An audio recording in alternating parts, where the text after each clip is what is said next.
Dr. Alex here, and I'm here to welcome you to the first proper video in an actual series of videos that I intend to make. Now, the previous video that you could say was in this series was about Bill Hobbs as fight director, and this does follow on from it, but this is the first one in the true series, which is the top 10 best sword fighting movies of all time, where by sword fighting I'm restricting myself to just those that involve fencing or fencing based sword fighting. And this is not the series I thought I would make first. I actually thought I was going to make the marvellous musical mayhem of, in this case, the Yamaha CP20 as a prelude to my marvellous musical mayhem series of videos. But the amplifier for the Yamaha CP20 is currently in need of refurbishment and has disappeared to be refurbished.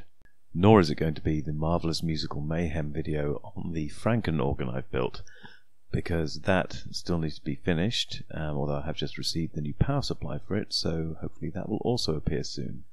No, we're going to have the best in the sword fighting films, whether you like it or not.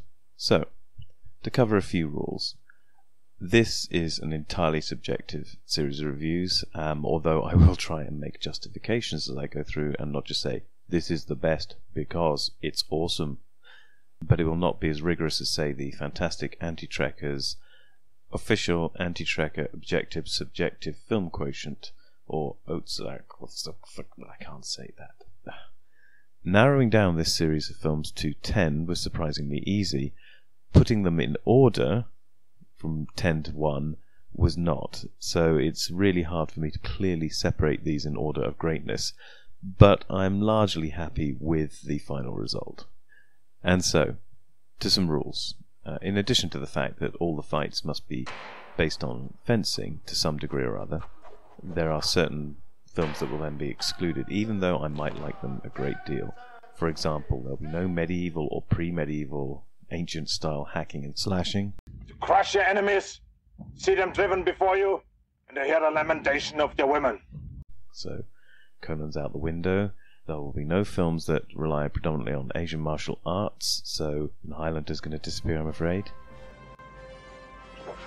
And also, it must be true metal on metal sword action.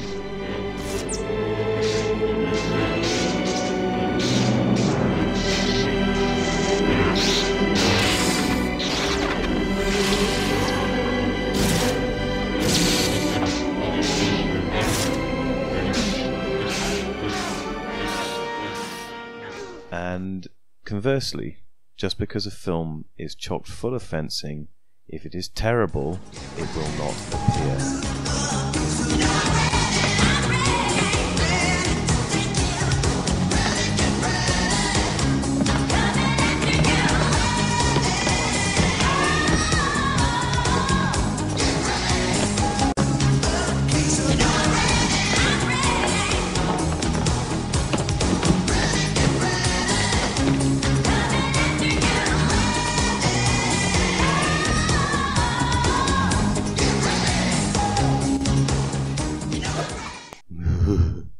And finally, even if the sword fighting really shouldn't be based on fencing, it can get included if the film is great and the sword fighting is predominantly based upon fencing.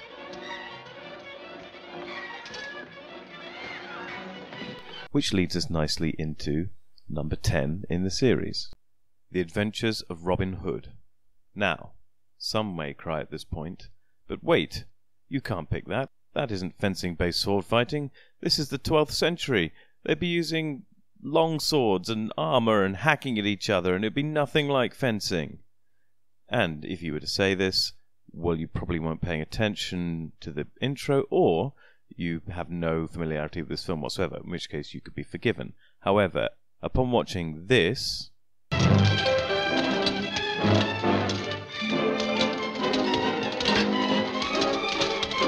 if you still think that the sword fighting in this film is not based on fencing, you probably don't know what fencing is.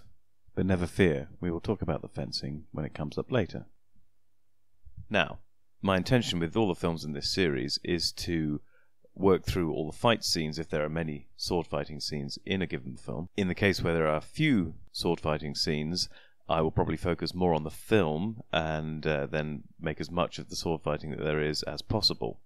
Now, in the case of this film, there is quite a bit of fighting, although some of the fight scenes are more arrow-based, for obvious reasons. But I'll also go off-piste quite a bit at the beginning and talk about things that are cinematically or storytelling-wise well-crafted about this story. So, first things first, this film is 80 years old, and yet it looks incredible. There's something to be said for shooting on film, and in this case, this was shot in colour, Technicolor, the technology that was predominant at the time for filming in colour, and it still looks fantastic today. Now, it may have been enhanced or remastered over the years, but the fact is the fundamental stock footage was there to enhance, and it's already of a very high quality. And yes, I know that I'm watching this through a digital copy, and you will be watching it through a digital copy of the celluloid original. However, there is something about the look and the feel, depth of colour and the play of light that you get with a film copy that I still don't think you get with the highest quality high digital films today. Or there's something missing about the way that it looks. It may be as simple as the fact that chemicals in film do not respond in the same way that a CCD will respond in a digital camera. But there is something quite, I think, different, and at the risk of sounding somewhat poetic, has a certain soul that might be lacking from the digital films of today. That said, have a look at this scene, for example, where it is nothing to do with fighting or swordplay, but just light playing off water, and you'll, I hope, see what I mean about the quality of film and how the image remains sharp and vibrant even to this day after an 80-year period has elapsed. Now, moving on to the characters. The hero is obviously played by Errol Flynn, playing Robin Hood, and he is a very strong, serviceable lead character, and a very strong, serviceable lead actor, I should say, in that he plays a character that is heroic, dashing, a little devil-may-care, that can be serious and show emotional depth where necessary. He is not perfect. He is flawed and can be beaten, as we see here. My friend, I should ask payment for what I'm teaching you here today. There's something on account. There's your change.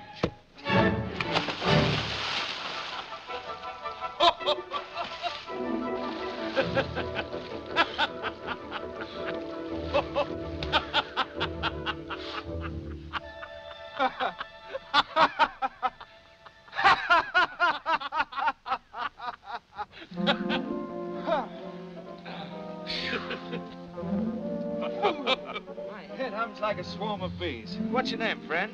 John Little. What's yours? Robin. Not Robin of Locksley. Why? Then I'm right glad I fell in with you. It was he who did the falling in. And here, Come on, bend. Ha! On now.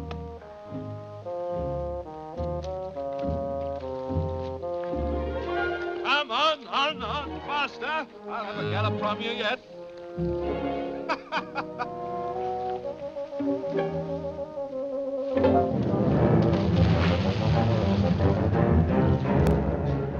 but also clearly is the driving force, the hero that carries the film to its ultimate end.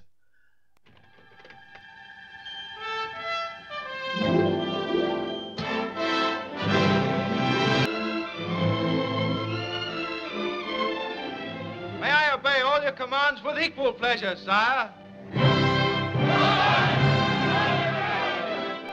He is charming, witty. Sit down, my dear. He'll not harm you.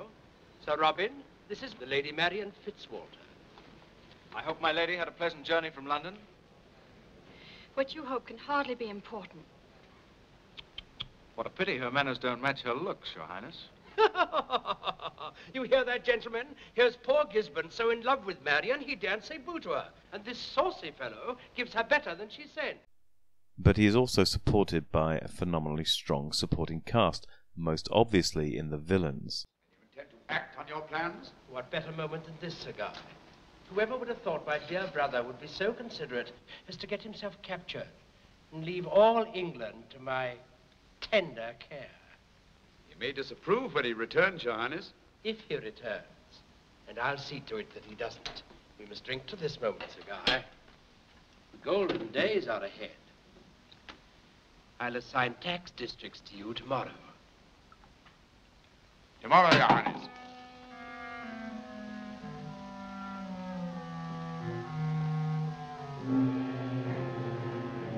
Headed by Claude Rains, who is perhaps most instantly recognizable as the French policeman in Casablanca, and Basil Rathbone, and anyone who's into sword-fighting movies will know the name Basil Rathbone, and even if you don't like that type of movie, you will know him through the original, or the older, Sherlock Holmes films of the 40s. There are also many strong performances from the character actors in the supporting cast. In the tradition of 1930s and 40s films, particularly British ones, they often look like potatoes, but friendly potatoes that everyone will warm to, in the way that we all warm to potatoes. Okay, with all the preamble out of the way, let's look at the actual fight scenes now and further justify how I can include this in my list of top 10 sword-fighting films of all time. And so it begins.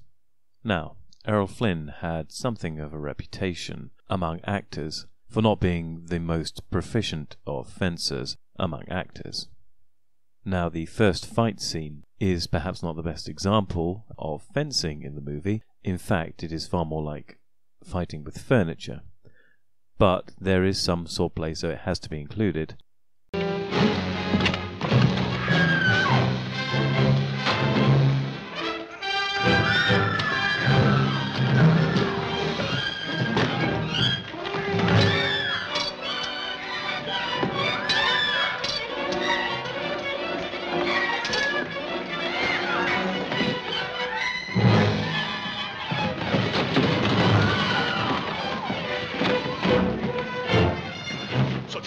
Your Highness, if I could only reach him.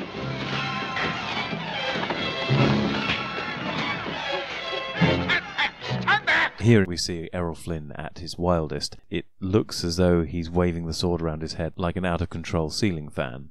However, he quickly loses his sword, and so at that point I no longer follow the rest of the fight because it's him bravely running away and shooting people with arrows at a distance. So we'll let that go for the time being.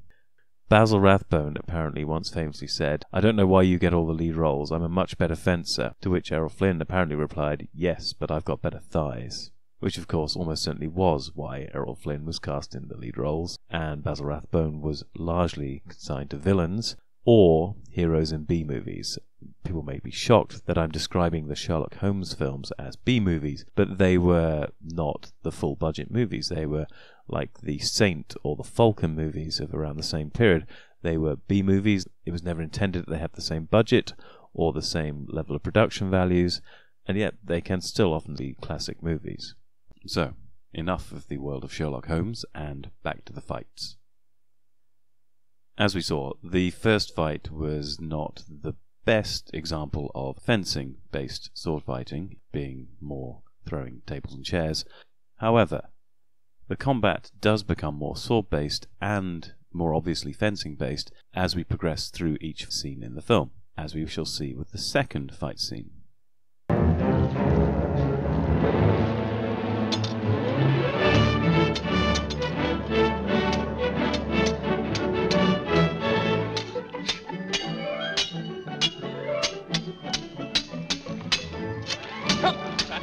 Why don't you give up? You can see I'm the better swordsman. After I let a little air into your bellows, you whistle a different tune.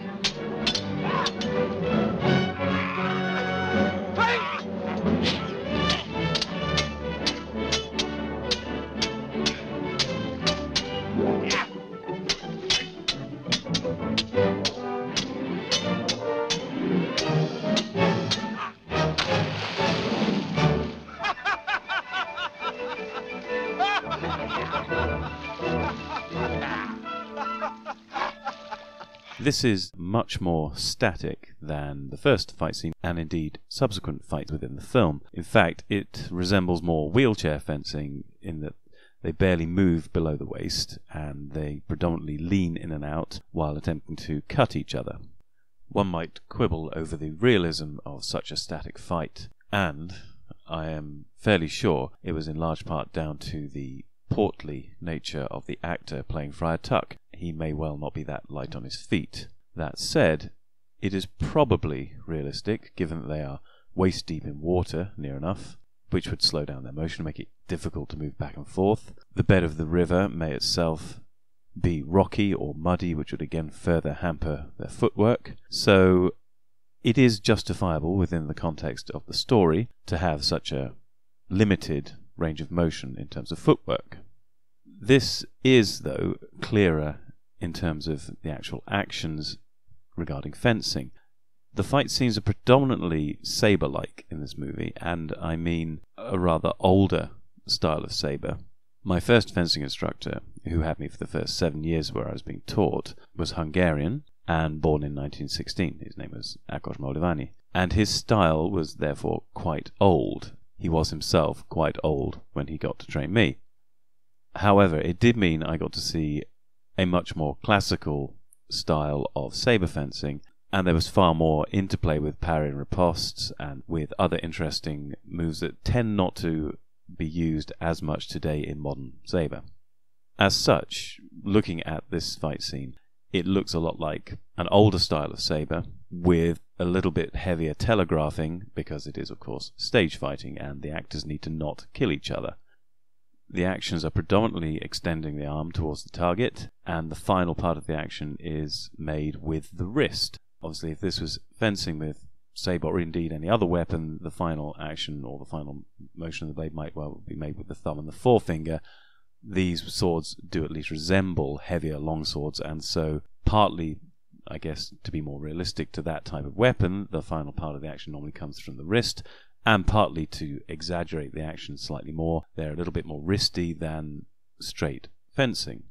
However, they are far more akin to a fencing saber move than using an actual longsword, where you'd expect the action to come through with the entire arm to the point of hitting, whereas this is more arm out, final part with the wrist to execute the final part of the hit. In this fight, there is no final death stroke, nobody actually gets killed, and so you cannot see what I will talk about later, which is the second fencing influence, which is non-saber, in the fight scenes in this film. But in this case, the final action is a clumsy cut made by Friar Tuck, which misses and ends up with him lying face down in the river. And so we come to the big one. This scene forms a large part of the dramatic climax of the film, and a lot of work clearly went into the choreography. It is by far the best choreographed fight, at least among the leading characters. It contains some of the most clearly fencing-influenced fighting in the entire film. Again, amongst the lead characters, the supporting cast mostly look like they're waving sticks around wildly without any real purpose. And so, without further ado, let's look at the scene, and then I'll break it apart in more detail. Kill him! Seize him!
I upset your plans?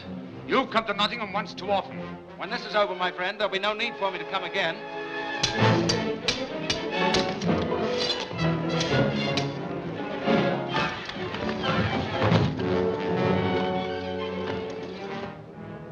your sword, Gisborne.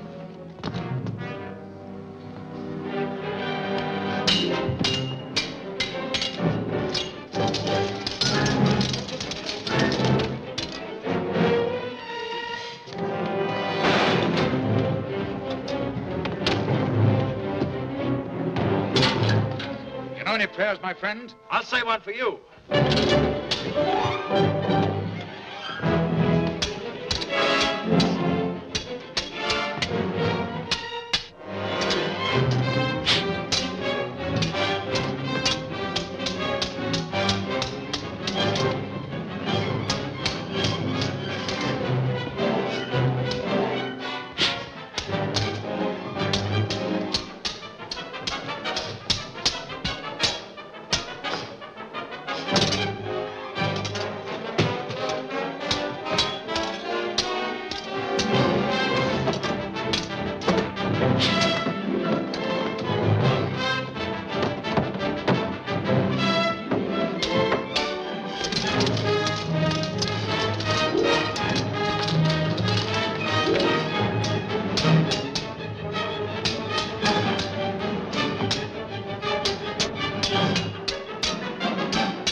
First off, I think it's quite clear to see what I mean about the supporting cast mostly waving their swords around wildly like they were just banging sticks. Secondly, it is more clear in this fight scene, not just with the lead actors but also with the supporting cast, that there are a lot more thrusts involved rather than just cuts, which again resemble more foil or epee with the point hits. Which is not to say that you'll not see point attacks in Sabre, or that they're somehow invalid. They are perfectly valid. It's just you tend not to see point attacks where the point is being fixed or buried on the target quite so often in Sabre as you would in foil and epee. In addition, in Sabre you'd see point attacks where the point is simply being touched onto the lame at the closest point, which would normally be the forearm.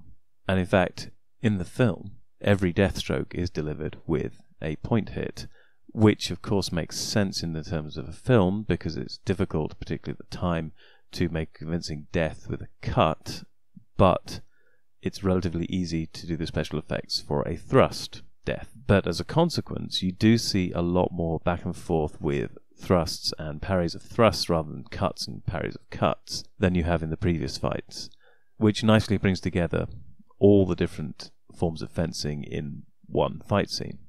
The best example of this is, in fact, and I'll skip straight to it, the death of Guy of Gisborne at the end, where Robin Hood makes a feint cut to head at long distance, but then disengages and thrusts to chest, killing poor Gisborne.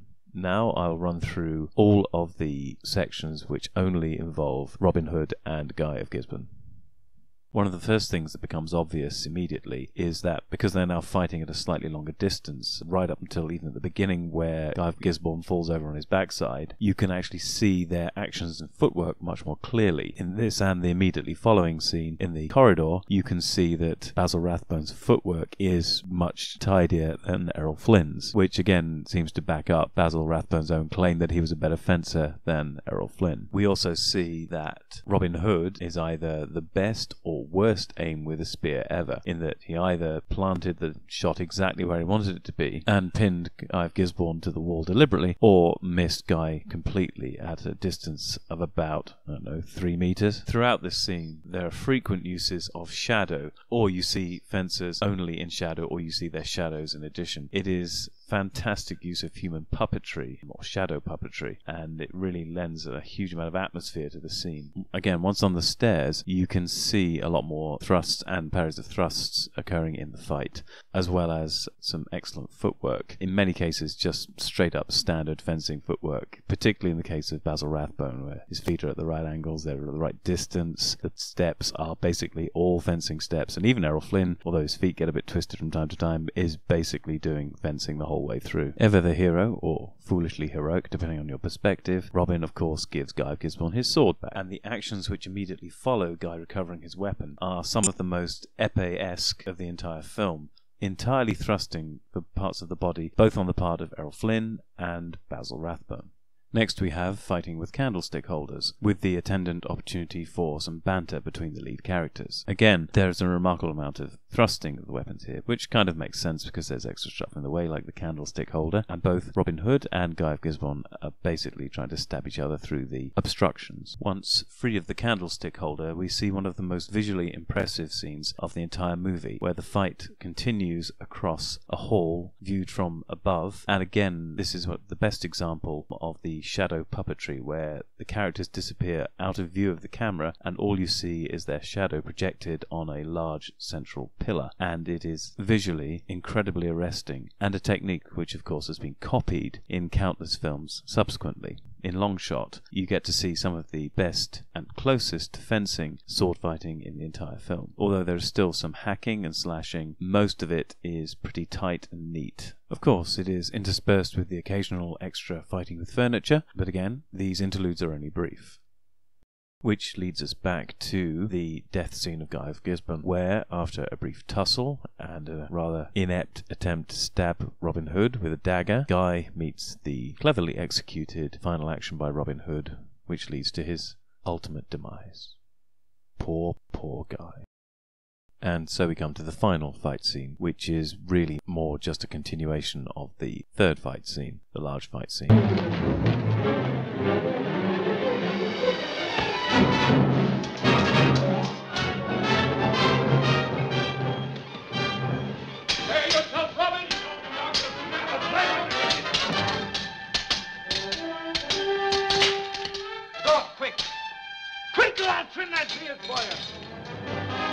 And in fact, we see here a return to some pretty basic fencing moves on the part of Errol Flynn, as he takes on several guards at once and returns to the somewhat hackneyed parry prime cut to head, parry prime cut to head, rinse and repeat ad infinitum, until his companions rush in to take over, leaving him free to finally rush forward, defeat the final guard, and rescue Maid Marian. So, the film is very much of its time, i.e. 1938, but not painfully or jarringly so. Unlike the previously mentioned B-movies of The Saint and the Falcon, which, while having an excellent lead actor in George Sanders, who always delivers a most charming and intelligent adventurer, many of the films are now difficult to watch, although of course all films of the past should be watched with an eye to the context in which they were made and the attitudes and ideas which were prevalent at the time. All of this said, it is still difficult to watch aspects of the Saint and Falcon movies where the racism is quite so blatant. In one case, the Saint dislikes the name that his black manservant has and so arbitrarily decides to change it. And anyone watching it now would feel at least a little uncomfortable watching that. Similarly, the sexism is quite strong in those movies as well. At one point, the Saint says of a female lead character, "But you're too pretty to be evil." Now, this is mitigated slightly by him later on in the film discovering that she is in fact evil, irrespective of how pretty she is, but it's the way that line is delivered and the tone that really kind of makes your buttocks clench slightly in discomfort. But returning to The Adventures of Robin Hood, the politics and sensibilities of the time do not really strongly impact on the film as a fantasy adventure. Racism doesn't really get an opportunity to rear its head very much because you only deal with Saxons and Normans, and even then Robin gets to be rather even-handed and say that he would defend anyone being oppressed, whether they were Saxon or Norman, so even the slight possibility of racism there doesn't really come through. That said, the cast itself isn't exactly ethnically diverse. on the subject of sexism, it is difficult to say whether they are being historically accurate to the 12th century with the attitudes of women and men and the way they speak and respond to each other. The speech patterns and attitudes seem far more in keeping with the 1930s. Now, by the 1930s, there had been some great strides made in terms of women's rights throughout the 20s and 30s after the First World War, with women gaining the vote, women being more often seen in the working environment, but still rarely seen in positions of power, if at all, and still clearly a long way to go before we even reach the standards of today. And of course, this is a struggle which is ongoing. That said, the two main female characters we have are quite strong in their opinions. They will express them. Maid Marian, played by the excellent Olivia de Havilland, is openly derisive of Robin Hood and clearly thinks he is nothing but a villain and a criminal to begin with, and lets him know this. There's all of you. Hanging would be a small price to pay for the company of such a charming lady.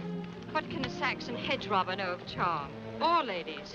She means you. Me? A hedge robber? You must tell me more about myself. You may have been misinformed. Perhaps, but I don't find it interesting enough to bother about. Similarly, her maid, who's the other strong female character in this film, is also quite open with her feelings, and when talking to Will Much, basically keeps him in his place and puts him in his place mostly for his inexperience, and also because she does not initially trust him either. You just harmed one hair of our lady's head. That ugly face of yours will be walking about with no neck under it. Now mind. What are you staring at? Well, I ain't never been out walking with a female before. What female? You. Well, of all the impudence. I suppose you say that to all the women that tickle your fancy. I've never tickled a woman's fancy before. No, I've never had a sweetheart. You mean to say you never had one single sweetheart in all your life? You don't know what you missed, my lad. I've had the bands up 5 times. Of course, the film still ultimately is of its time, and the treatment of women is nowhere near as progressive as one might hope a film is today. As previously mentioned, this is really a fantasy adventure, and historical accuracy is not the main driving force behind the movie, and as such, the inaccurate fancy fights work very well, in my opinion. It is also a film with a subtle message, given that it was made in 1938. By this point, many, if not most people, were preparing for war, and most people expected war to come. This is an unashamedly patriotic film, with the English, of all backgrounds, being encouraged to fight for king and country, which is of no coincidence, given that war was coming and people would be expected to do exactly that in the near future. With all this said, the politics and the political message is muted and subtle and does not distort or dominate or derail the narrative of the film. In fact, some modern filmmakers might want to take note of this, since they may have not realized it is possible to do such a thing, or may have forgotten it. The story is coherent, it's an adventure story, there is danger, there is love, there's a happy ending. It's not overly sophisticated, but because it knows what it's doing and it sticks to the script, it does manage to deliver what is a classic film that is still enjoyable even today. Even 80 years after it's made, this film can still be watched and enjoyed. Yes, you may need to make some allowances for the time it was made, for the primitive nature of the special effects, such as they were, but it doesn't really in any way stop one from enjoying the film. The fencing was passably good for the most part, and in some cases outright excellent. There were some moves and some sequences of actions which were generally quite clever, others which were more flamboyant and showy. Hence, in combination, taking the fencing and the story and the acting and the cinematography all together, this film definitely deserves its place in the top 10 best fencing films of all time, coming in at number 10. I'd like to thank 3 YouTube content creators and Patreon account holders for their encouragement and support and inspiration in making this film. They are The Anti-Tracker, Michael J. Crawford, Mindless Entertainment, Jesse Milestone, and The Overlord, Dictor van Doomcock. Each of them has encouraged me in their way. The Anti-Tracker's style has influenced a large part of the way I put this video together. Mindless Entertainment is herself a fencer, a fencing coach, and has an interest in fencing and movies, and so all of these things together were a great deal of the impetus behind this video. And similarly, Doomcock has been very encouraging in wanting to see this series made and giving me suggestions on movies I could include. And so, I hope you all enjoyed this first in my series of the best sword fighting films of all time. And I hope to see you again with number 9.